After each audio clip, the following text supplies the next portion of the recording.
ॐ वसुदेवसुतं देवं कंसचाणूरमर्दनं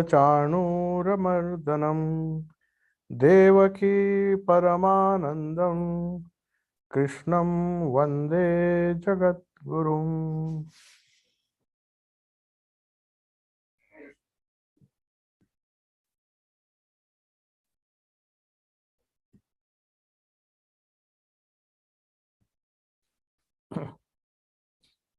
So we were discussing the 25th verse.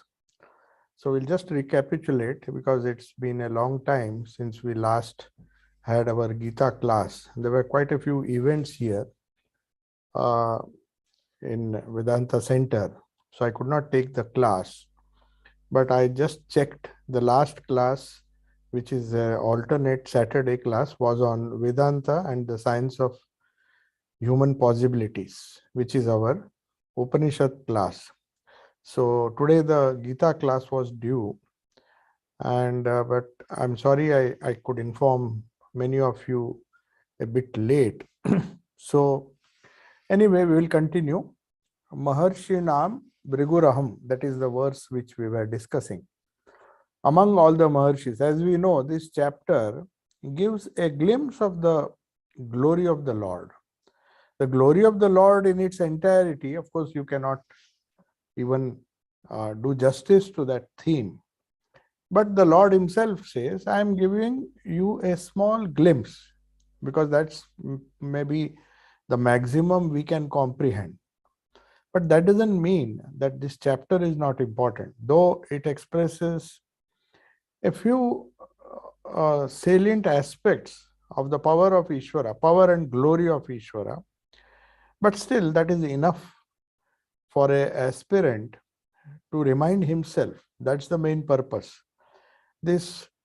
All these glories, though they are partial glories of the Lord, we can never comprehend in entirety the greatness of Ishvara or the Lord. But when we see great things around us in nature, that should prompt us to think of the infinite glory of the Lord, though we cannot conceptualize it or even imagine about the total glory of the Lord. So even if it is partial, the best among the sample, as Sri Krishna in the beginning, in the first few verses, he says very clearly that I will give you among all the species, the different species, living as well as non-living. You see, he has not just concentrated on the living beings or the animate world. Animate world. He has also focused on the inanimate objects, because there are great things in inanimate objects as well. The greatest among mountains like Himalaya, Sthavara means that which doesn't move. So among them, I am Himalaya. So like that, he is taking up one object after another, living as well as non-living, which we encounter in our day-to-day lives, just to remind us that when we see these wonderful objects around us, it should divert our mind. Instead of glorifying these things, try to find out they're expressing part of the glory of the Lord. So I remember a very important incident in the life of Swami Ramakrishnananda, who was also known as Shashi Maharaj, who was the apostle of the Ramakrishna movement to the south. Swami Vivekananda told him, because of his scholarly nature, he thought he would be more acceptable, and his orthodox nature. He was a very, very orthodox Brahmin, if you can say. In those days, orthodoxy, Brahmins were very orthodox. So he refrained from eating fish, and many things he observed, which Swami Vivekananda knew would be more acceptable in the south. So he said, why don't you go to the south? And his ritualistic approach, he was the only direct disciple who, when all the direct disciples, other disciples, including Swami Vivekananda, went on pilgrimage, he refused to go. He believed in whether it was Baranagar Mutt or Alambazar Mutt later on. He said he was not going to leave the relics of Sri Ramakrishna, because for him they were not just relics. Sri Ramakrishna was living. And his only concern was the service which he did when Sri Krishna was alive, when before his Mahasamadhi. He just wanted to continue. It was just an extension of that seva. He never felt Sri Krishna had gone anywhere. So with that attitude, he was serving the relics, the ashes of his master, first in Baranagar and then in Alam Bazar. So one day, it seems, I do not know where this incident happened, but definitely it is mentioned in his biography. Some of the direct disciples, especially Gangadhar Maharaj, Akhandanandji, and other direct disciples who had been to Himalayas and many other places of pilgrimage, Narmada, Dwaraka, they were all wandering. Most of them were wandering. Only in the initial stages, because Sri Krishna appeared in a vision to Suren Mitra, and told him, my children are wandering here and there. Nobody is supporting them. Why don't you arrange for some accommodation for them? So finally, they managed to somehow, some of the householder disciples, they decided to contribute and rent the Baranagar premises, which was, of course, not a very pleasant place to stay. But anyway, they were staying there, and Swami Ramakrishnananji was taking care of the puja of Sri Krishna, as if he was still, I mean, for him, he was definitely alive. He was his living presence. He felt every moment of his life, and all the offerings, though he was ritualistic, it was the bhava behind the rituals that was very important. If it rained, for example, in Chennai Mutt, we know, he used to take the umbrella even at midnight, because there were some leaks in the shrine. So he felt that Sri Krishna's sleep would be disturbed. So sometimes we find him going with that umbrella and holding it over Thakur's Sri Krishna's photograph, which was for him a living presence. So we find there is an incident either at Baranagar or Alam Bazar, we are not very sure, when the direct disciples, other direct disciples, they were asking him. Most of them had just come back. Some had, Akhandanandji even went up to Tibet, and he saw many, he visited a lot of ranges, Himalayan ranges, and they were all expressing their journey and the wonderful adventure they had. Most of them, that is the typical wandering spirit. So Sri Krishna, he was focusing more on the seva of Sri Krishna. He did not move, he did not go to Calcutta unless it was very necessary. He would always be back and worship Sri Krishna in the shrine.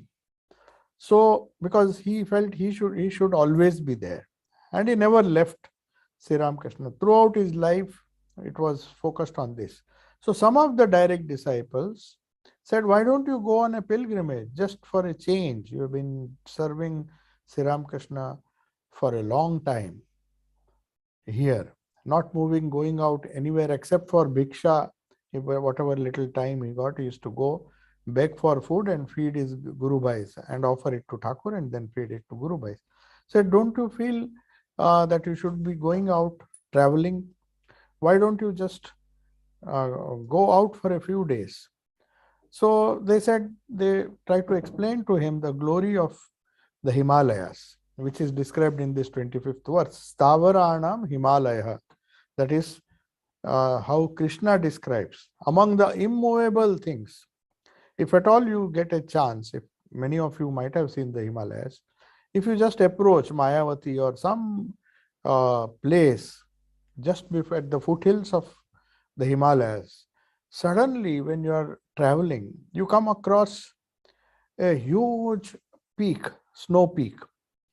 You get a glimpse of that peak, and suddenly you feel as if some great immovable thing is just there. It's a rock steady. Unlike the other mountains or the other hills and mountains that you see there, where there's a lot of movement, the trees, but rocks, Himalaya is just rock, especially the peaks, they're just rocks. So it is known as Sthavara. Sthavara means that which is very steady.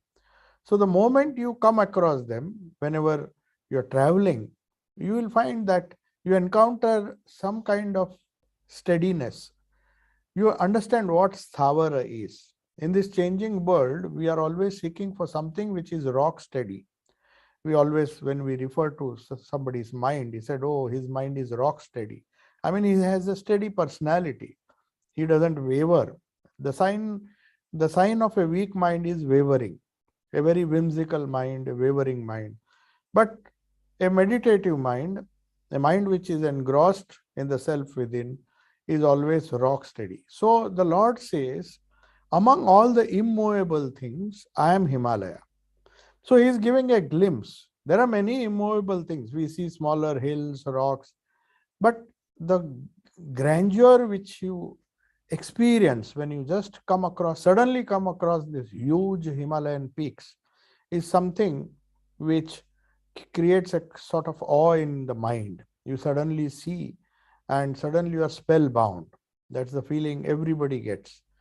So, but for Shashi Maharaj, strangely, when they said, oh, you have never gone, you have not seen the snow peaks, please go. Even Swami Vivekananda, I think once or twice told him. He had a great desire, he went to Himalayas, though he could not go far. Akhandanji, of course, crossed the Himalayas and went into Tibet and saw all the snow peaks that were worth seeing or worth experiencing. These things cannot be experienced unless you are face to face with that Himalaya. So, when Shashi Maharaj was told, his attitude was totally different. That shows that he was not going to be tempted by Prakriti, no matter how grand it was. That is why Sri Krishna is cautioning us here. I am just giving a glimpse of that glory. These are for lesser mortals. We have to remember this. This chapter is meant for people who are so obsessed with the external world that at least in this external world, there are certain objects or certain inanimate or animate objects which are in that particular species, if it is an animate object, or in a particular range of inert objects or inanimate objects, something which reminds you of the glory of the Lord, the transcendental glory of the Lord. Though there is an immanent glory also involved, in and through all this creation, the Lord is immanent, but the higher aspect is the transcendent. To convey that, Shashi Maharaj simply looked at the person who was suggesting, one of his Guru Bhais, why don't you go? He said, why should I go all the way just to see a few stones? I mean, it appeared to be rather, you may say that, oh, what kind of person he is. He just calls Himalaya stones. When we go, we just get engrossed. He says, after all, if you think deeply, there are stones piled upon one upon other. There are different rocks, which I see here. The same rock is there, maybe there is some ice there. But that was possible only for Shashi Maharaj, because he had a glimpse of the transcendental reality behind this changing phenomena. So here, while he's describing, Sri Krishna is describing the glories, Vibhuti. It's known as Vibhuti. But at the same time, he's warning us, the commentators warn us that the Vibhutis are not something which represent the Lord or the Ishvara in its entirety. It's not the full aspect. It's only a gauna or a small aspect. No doubt it's for ordinary people compared to the ordinary hills that we see, the immovable things that we see, rocks and small hills and even mountains. The Himalayas are grand. But that is only to point out to the human mind that if Himalayas are so grand, then what is the grandeur? The Lord must be infinitely greater than that, so that we don't get carried away with this Prakriti. So, among Maharshis, the verse begins with Maharshinam Bhruguraham. Giram Asmi Ekam Aksharam. Giram means among all the words, I am Om. There are many words which we utter. We are using words all the time. But all words are not equally important as far as the greatness, as far as expressing the glory of the Lord. All words are not as competent as Om. Ekam Aksharam is always Om. Ekaksharam Brahma. Ekaksharam means Brahman expressed in one word. So that is Om. So Gira means words. Among all the alphabets and sentences, the words, I am the Ekaksharam. That is Ekam Aksharam. That means Om. So among all the Maharshis, I'll try to explain why he is calling Bhrigu the greatest amongst Maharshis. But among words, of obviously Swamiji says that is Om is the greatest among all the words, because U and Ma, they form the three alphabets together express the word Om. It starts from the throat, the palate, and the lips. So the entire sound production mechanism of human beings or any other being, they cover this area. It begins with the throat, then U is the palatal sound, and the palate is involved in that. And when you have to say Ma, you have to use the lips. So these three together, I mean, various permutations and combinations of these three sounds will give rise to different gira. Gira means different words, different alphabets. There are so many alphabets in Sanskrit.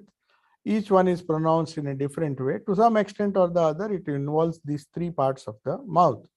But among them, the glory of the Lord, the vibhuti of the Lord is seen more in Om, Ekaksharam. Then we come to the next line. We'll discuss why Bhrigu, but let us see the next sentence, that is Yagna nam japa yagnosmi. Yagna is sacrifice. Now we'll have to understand. Last time we just saw this verse, but I told you the concept of yagna has to be yagna or sacrifice. Yagna literally means a ritualistic sacrifice, but it is just symbolic. The ritualistic sacrifice that we do, the homa or the yagna that we do outside, is just a figurative way of expressing a higher truth. It is a ritual, very important ritual. In fact, the whole of Vedas, they're full of yagnas, Ashwamedha yagna. There are so many types of yagnas which result in different papa or punya, the reduction of papa and increase of punya. So we believe, the Vedic rishis believed, and Indian culture, the yagna is a very important concept. Not the ritual itself, but the spirit behind the ritual. So if you see the earlier part of the Vedas, there are only rituals and rituals and rituals, different types of yagna which give you a lot of merit. That's one way of reducing the impact of your bad karma. So these yagnas are done for two reasons. One is to reduce the impact of the bad karma because of which you are suffering in your fight against nature, in Prakriti. The second thing is to earn enough merit so that you don't suffer on account of your bad karma.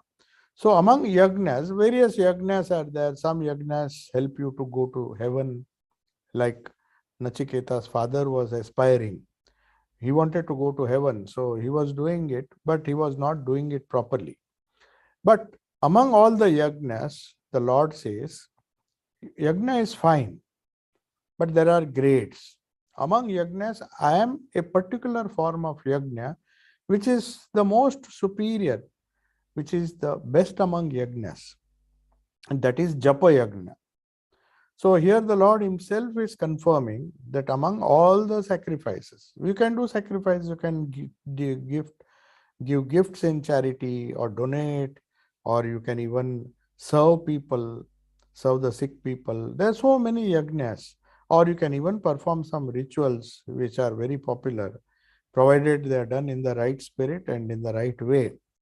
So all these yagnas are very common, but the Sri Krishna says, they are all secondary, or they are not so important as Japa Yagna. So Japa Yagna is his vibhuti. So there are various vibhutis, as I said. Among Maharshis, he is Bhrigu. We'll discuss why. Among the immovables, Stavaranam, I am Himalaya. Among Yagnas, I am Japa Yagna. And finally, he says, Yagnanam Japa Yagnosmi, Stavaranam Himalaya. Among the steady things that you see in the universe, immovable things. Sthavara means Sthavara and Jangama. That which moves is known as Jangama. From that, the word Jagat has come. That which moves is Jagat. So we are always searching for the immovable, the steady factor in Prakriti as against the moving factors. So the movable, among the immovable things, Himalaya is supposed to be express the vibhuti of the Lord more than any other immovable thing. Of course, there are other mountains, but for all practical purposes, Himalayas are the grandest among all the mountains. We have the Mount Everest and many other peaks are there. And the very sight of those peaks, people go. Why were monasteries created there? Why were people went to Himalayas all the way? Because all people do not have the attitude of Shashi Maharaj, who just thought it's, after all, it's another stone, one stone piled upon another, and a little eyes, what is there to see. It might surprise many of us, but that shows how much he was meditating on the Purusha, that is Sri Ramakrishna, the Brahman, that Prakriti could not distract him at all. His whole focus was on Purusha or the Brahman, and Maya or Prakriti could not disturb him. It's a higher kind of Vairagya, where the other direct disciples definitely resorted to meditating on this Vibhuti.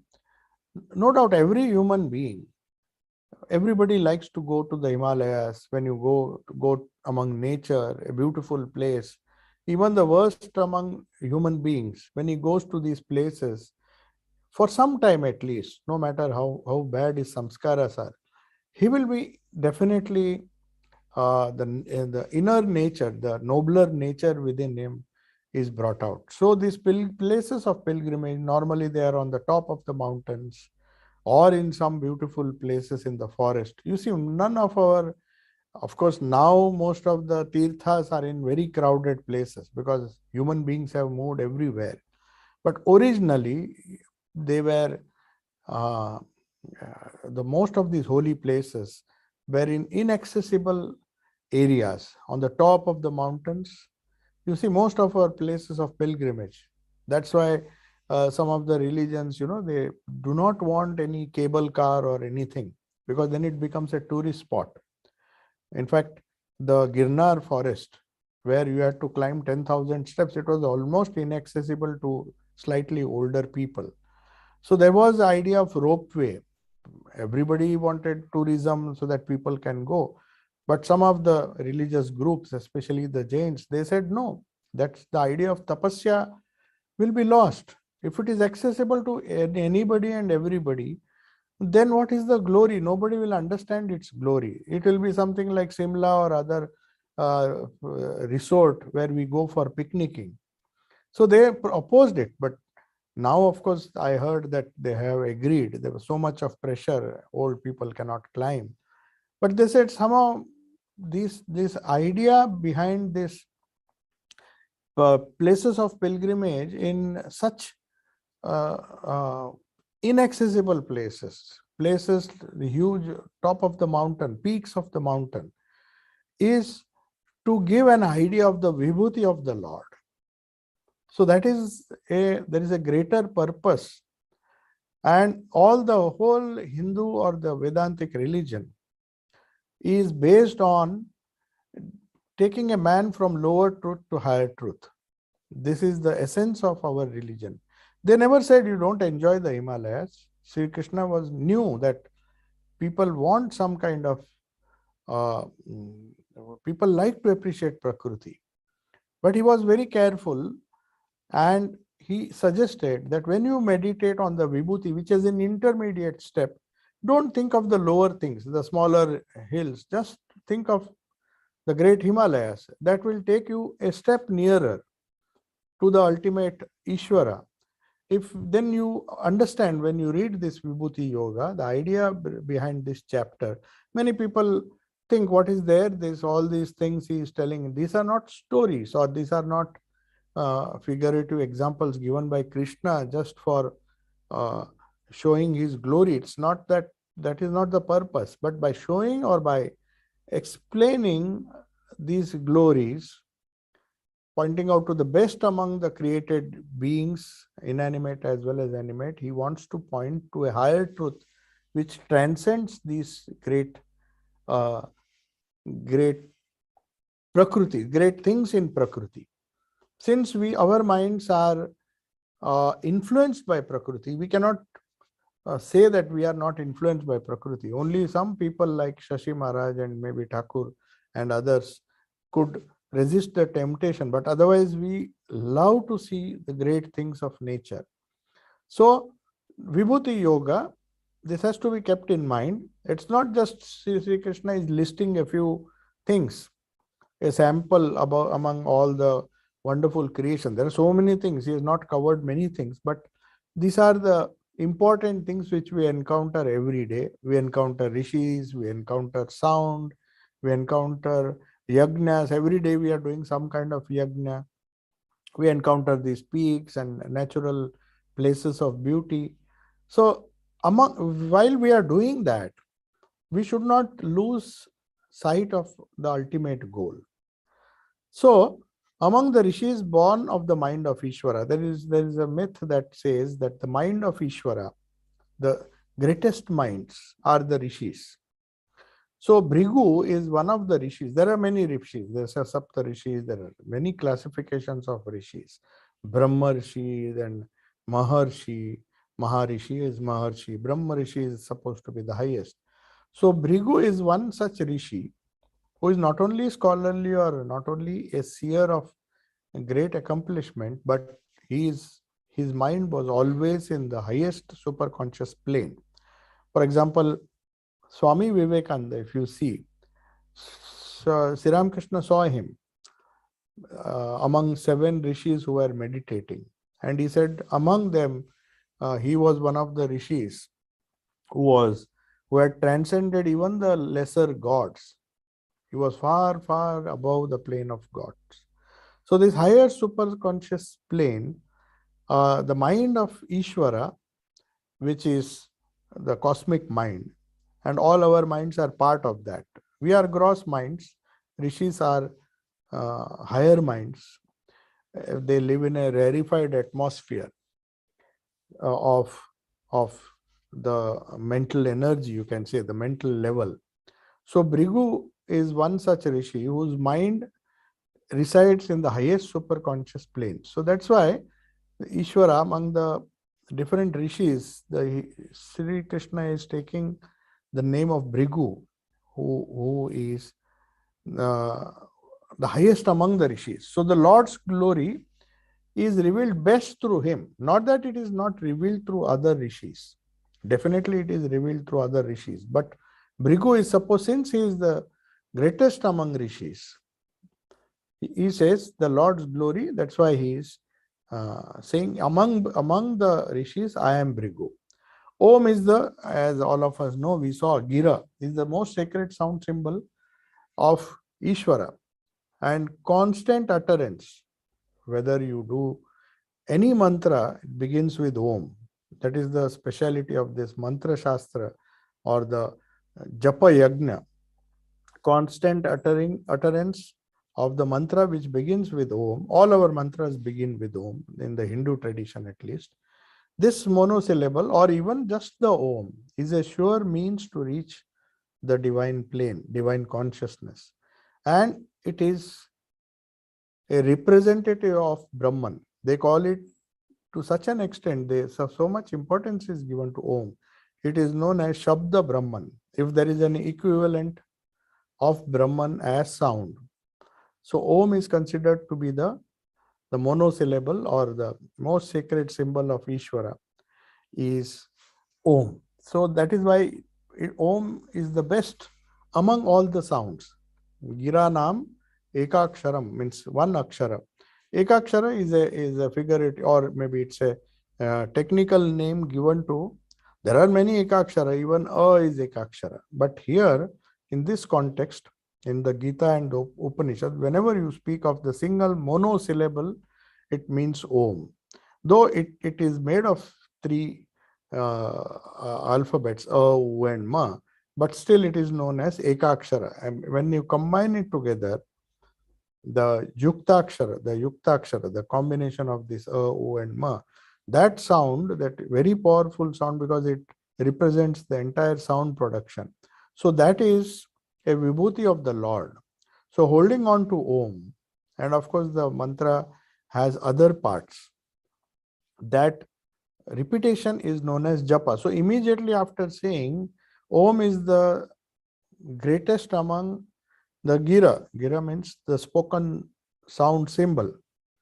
We speak many things. We speak nonsense. We speak so many words, which sometimes make sense, which sometimes doesn't make sense, and sometimes they are so trivial. So a proper understanding of the power of words, power of the spoken word, is what Sri Krishna is trying to explain through this Vibhuti Yoga. So when we know the proper use of the word, then we'll only repeat the word which is considered to be the greatest. Why should we repeat the lower words? So first he says, among all the Giraha, I am Om. That means Om is the most desirable sound that one should utter. Of course, we add the bija and the mantra, the name of the Lord, Ishta, which you can't say it is a lower aspect, because all the bijas, they also represent Shakti. That is a very big science behind that. If the science behind mantra shastra, the importance behind the recitation or repetition of mantras, here Sri Krishna is just giving us a hint. And by saying that among all the yagnas, I am japa yagna. Can we not do other yagnas? Definitely we can do. But they are gross. There are people who repeat Sahasranama. Many people have a lot of faith in the stotras. The lowest among them, of course, they believe more in puja and doing very, very big celebrations, big yagnas with lot of materials for that, pujas. But Sri Krishna says they are okay. They have their own place in spiritual evolution. But those yagnas will give you limited fruits. The easiest and the most potent among all the yagnas, we can say, is the japa yagna. So constant mental repetition. See, here also there is something very significant to remember. Japa can be done loudly. The grossest way of repeating the japa is do it loudly. But then why is mental repetition emphasized so much? Because the more subtle the energy, the more subtle the repetition, the more powerful it is. Mind is more powerful than gross matter. If we know the theory of the koshas, we begin with the Annamaya kosha, which is influenced by the pranamaya. Pranamaya influences the Annamaya kosha. And then there are other koshas which are in increasing order of their subtlety. So you see the Vijnanamaya kosha is more subtle. So as we go up the spiritual ladder, we give up the grosser and grosser thing. That is the idea. Even if you see the mind, when you repeat the japa, there are two things that are happening. Why do we repeat the japa? There is, as it were, two parts of the human mind. The gross part of the human mind is known as the reactive mind. And there is a subtle part of the human mind, which is known as which is part of the Vijnanamaya kosha, which, as it were, is aware of this repetition. I have several thoughts now. What the science behind japa yagna, as Sri Krishna says, that is the greatest among all the yagnas, because there is very little of the gross activity involved in japa yagna. Other yagnas, you have a lot of materials, you have ghee, you do fire, and then so many paraphernalia you need to accomplish. And people spend all their time doing all these pujas and all those things. But the Lord doesn't consider even the Ashwamedha Yajna, which is supposed to be one of the greatest. The Lord says, no, I'm not that. Among all the vibhutis, among all the glorious things in nature, the different aspects of nature, among all the yajnas, good or small or big, I am the Japa Yajna. So this to emphasize that I am the glory of the Lord is revealed more, the vibhuti. Vibhuti means the glory. So the more subtle the sadhana, the more nearer you are to the Lord. So why Japa Yajna is considered, among all the yajnas, I am Japa Yajna. Just as he said, Sthavaranam Himalaya. Among all the immovable things, I am Himalaya. And among rishis, I am Brigu. So this is now among all the yajnas. Now you see the wonderful generalization Sri Krishna is doing. Swami Vivekananda also mentioned that in the West, that we Indians, Hindus, are never satisfied with the particular. The approach of science is totally different. We want particulars. We want to go deep into various aspects. We love variety. No doubt there is a lot of variety in the universe. We love variety, and in fact, the modern ailment, you can say, of modern society is that it gets bored. You know, especially in America, for the fun of it, they will follow certain practices. Then they get bored. This word perhaps did not exist in the mind of Vedic rishis. In fact, repetition of the same mantra again and again, according to the modern education and the modern trends, it can be very boring. So why do we repeat the same thing? Can we not have variety? So the more focus, Swami Vivekananda points out, the focus in the West is going after particulars. You do some research, then you divide it into further physical science. No, I will study biological science. Then among them again super specialization, and you diversify to such an extent that the poor person, he is lost in the maze of all the knowledge that has been created in the realm of Prakriti. Our people were wiser. I mean, the Vedic culture, the culture of the Gita, they said there is a limit to all this knowledge. It will, in fact, create a lot of problems for you later on. So Swamiji very beautifully says, the Hindu mind was always inclined to go from the particular to the general. So whatever he encountered, the Hindu mind, he was not satisfied with the particulars. He said, I have seen enough of this world. I want to find out a general principle, a unity. Of course, scientists also do that. Swamiji says science and religion can meet only when that unified principle which the scientists find, or try to find rather. They are not successful, but they are trying to find some unified principle which can generalize all the activities. For example, the unified theory, which Einstein and even Tesla wanted to do when he met Swamiji. He wanted to find out a unified principle behind all the energies, behind all the material truths. So according to Swamiji, it is from the particular that we go to the general, not the other way around. From the general to the particular is never the Hindu way of, the Hindu was always obsessed with this. How to generalize it to such an extent that only one remains. Only one particular truth remains. So here in this chapter, Vibhuti Yoga, Sri Krishna is describing the variety. Definitely is describing the various vibhutis, as he calls them, so that our mind can be focused on the greatest among all these things, among inanimate as well as animate objects, Sthavaranam Himalaya. So among the immovable things, there are many immovable things. So he said the Himalaya should remind you of something which is the greatest among the immovable things. Whereas the Lord has to I mean, the Lord, this is only partially describing the Vibhuti is just, he says, I'm just giving you a small glimpse of my glory. The glory of the Lord in its entirety can never be described. But at least for lesser minds, the idea behind Vibhuti Yoga is whenever you encounter these great things, he's just giving you a sample.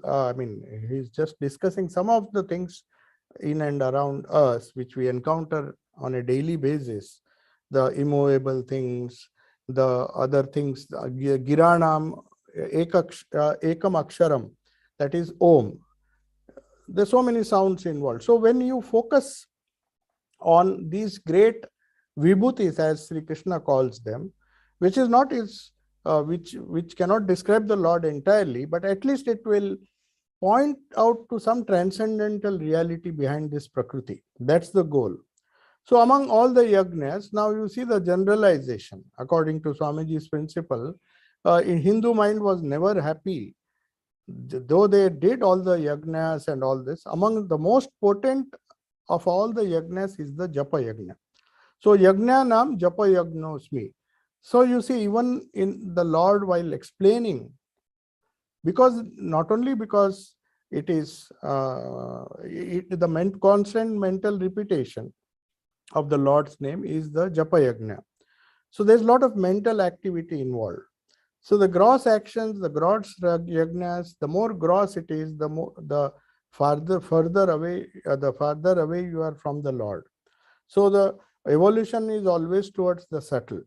So mental repetition is emphasized here. Japa yagna. Japa is normally all our traditions. Though there are many sects or many practices where you are supposed to repeat the mantra loudly. You can even chant it loudly. But normally, the mental repetition of the Lord's name is supposed to be far superior. And moreover, it can be performed in the midst of any other activity, unlike other yagnas, which have to be performed in a particular way. We all know the Nachiketa's sacrifice, which he wanted to perform. His father wanted to perform, and he was not doing it in the proper way. He was giving gifts which were worthless.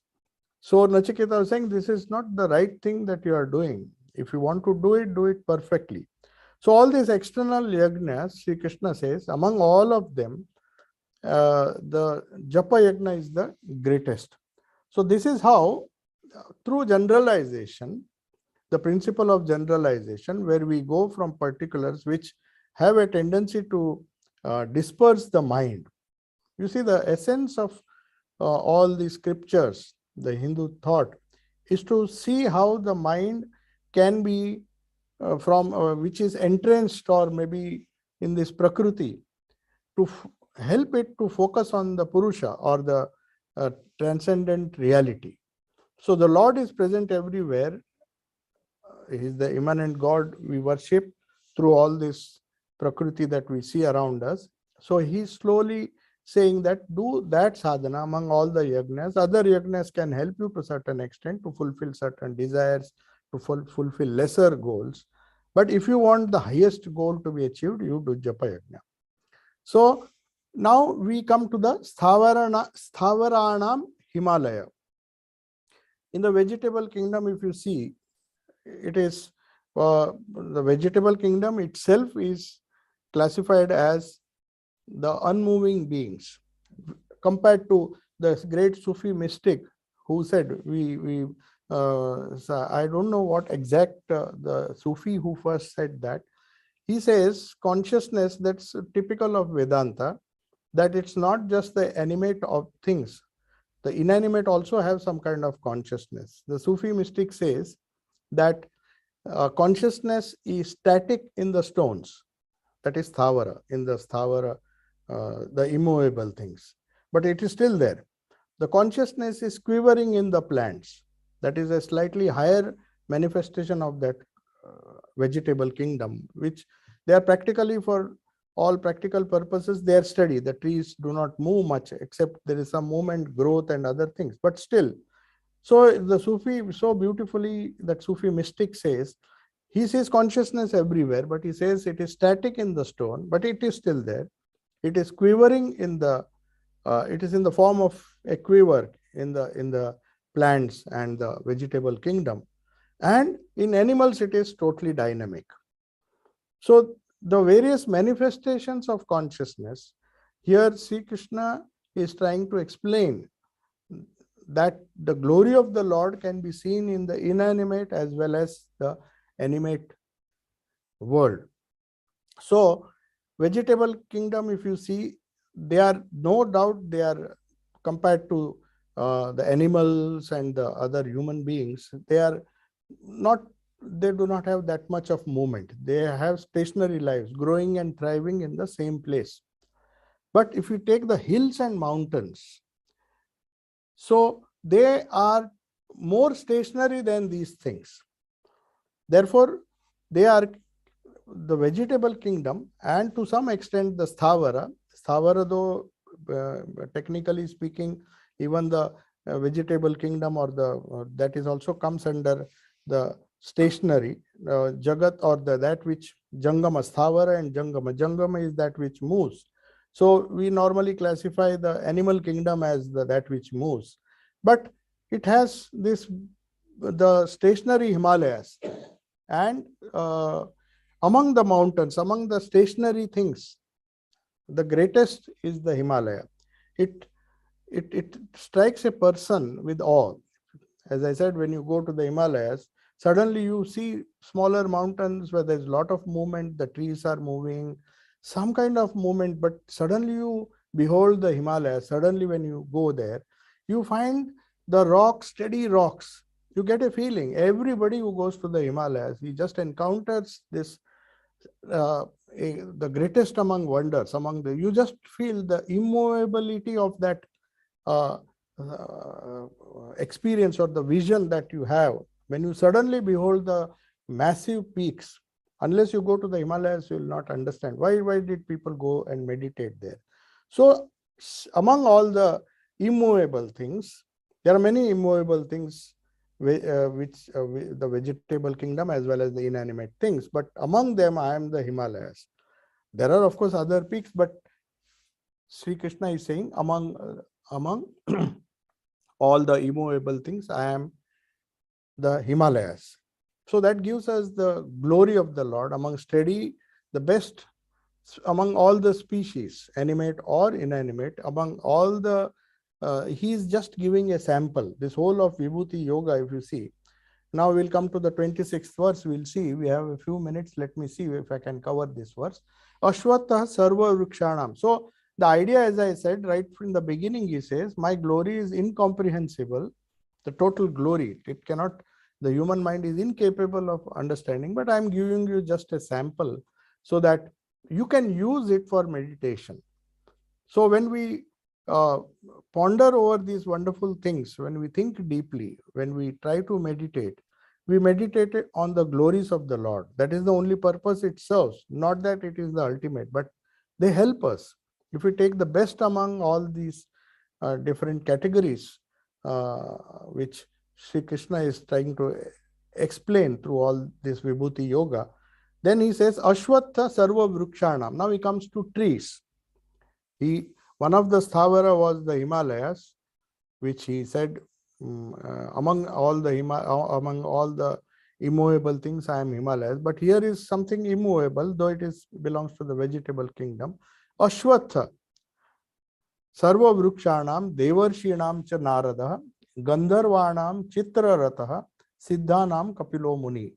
Now there are various reasons why he's saying of all the trees, Sri Krishna says, there are many wonderful trees, but I am Ashwatha. This is a special reason why he's saying that. We have to refer to some of the commentaries where the immanent aspect of the Lord is glorified. So of the rishis, I am of all the devarshis, I am Narada. Of the Gandharvas, I am Chitraratha. And of Siddhas, I am Kapilo Muni. Kapila Muni. Kapila is considered to be one of the Siddhas. Now we'll see why it is said so. Ashwatha is the holy fig tree, as all of you know. It's also known as people in Indian people tree, or Ashwatha. So it the strange thing is it does not have any edible fruit. It does not give any fruit. And there is very little in this tree which is in any way useful to man. The other trees gives fruits, for example, but still it has been associated with the worship of the divine. So it's in the Indian tradition, it is something, maybe the element of steadiness and the tenacity. You see, Ashwatha tree, Thakur is to give that example. The samskaras, like you go on cutting it, from the root, it will sprout again. So some kind of tenacity which is required for spiritual growth is exhibited by this tree. It refuses to die. There is a kind of eternality among, it's definitely not eternal, but in Prakriti, if you look for something in the vegetable kingdom which has this quality, characteristic, which demonstrates a little bit of eternality, or some kind of, no matter how much you cut the whole tree, still it will grow. So it is always associated. That's why Ashwatha tree is considered to be very holy. Maybe for this reason, it somehow survives, and it's very difficult to destroy. So the idea of Akshara Brahman, that which is cannot be destroyed, not Kshara, it is Akshara. So perhaps that if you classify this tree, I mean, among all the trees, this Ashwatha has this particular characteristic which makes it a special vibhuti or glory of the Lord. So any thought in the India, especially in the Indian tradition, any meditation or thought of this Ashwatha tree brings so many wonderful ideas. You see, our Shastras are replete with so many examples of this Ashwatha tree. So that is why all the ideas and ideals connected with God, especially the Ishvara, the glory of the Ishvara is best manifest. That's why they say this Ashwatha, among the trees, I am Ashwatha.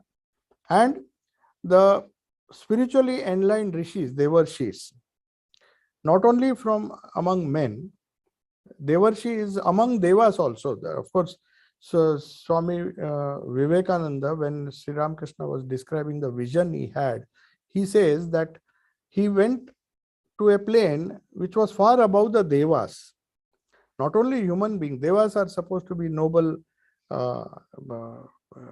personalities, far above the human level. But even among them, there are rishis who have far superseded them.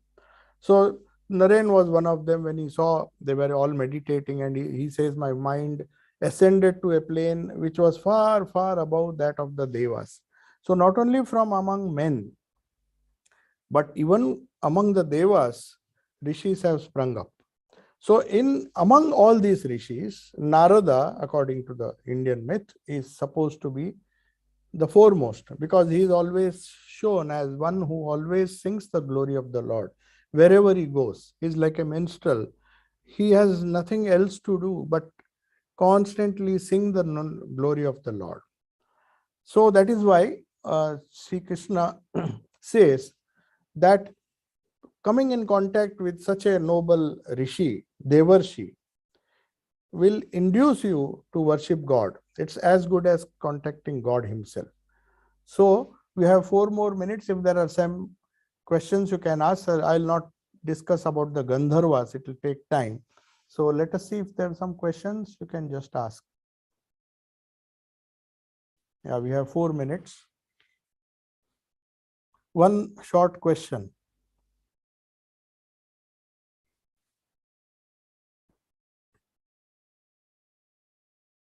You can type it in the chat box. I think the sound is disabled, so please type it in the chat box.